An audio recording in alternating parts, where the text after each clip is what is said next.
দার্জিলিং দার্জিলিং ভাব শুধুমাত্র বরফের অভাব। কেন বলছি আমি এই কথাটা? দেখতে থাকো পুরো ভিডিওটা। আমরা কিন্তু বিনা খরচাতে দার্জিলিং এর ফিল নিয়ে নিলাম। কি করে, কোথায়, কিভাবে, চলো দেখতে থাকো পুরো ভিডিও। বড়বাবু আমাকে বললো তাড়াতাড়ি রেডি হয়ে নাও, তোমাকে কিন্তু দার্জিলিং এ নিয়ে যাবো। আমি বলি হঠাৎ করে এখন দার্জিলিং এ কি করে যাবো? বাপরে বাপ! তারপরে মেজাজ দেখে বললো আগে যাও রেডি হয়ে নাও। তাড়াতাড়ি করে রেডি হয়ে কিন্তু দুজনে বেরিয়ে পড়লাম। তারপরে এই দাদাও কিন্তু আমাদের সাথে জয়েন করলো। এই দাদার জন্যই কিন্তু আমরা আজকে এত সুন্দর জায়গাটা ঘুরতে পেরেছি। আর তোমরা একটা জিনিস লক্ষ্য করেছো, এখানের রাস্তাঘাট গুলো কি সুন্দর, পুরো মাটির রাস্তা।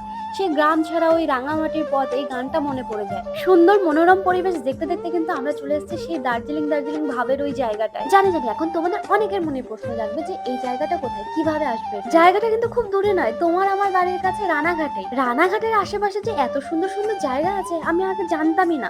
এখানে না আসলেও তো জানতেই পারতাম না যে কমলা লেবু আমাদের এখানেও এত ভালো হয়। আমি যতটুকু জানি তোমাদের সাথে ততটুকুই শেয়ার করছি। রানাঘাটের রায়নগর তার কাছেই কিন্তু এই জায়গাটা রয়েছে। এটা হচ্ছে একটা নার্সারি, তোমরা চাইলে এখান থেকে গাছপালা কিনতে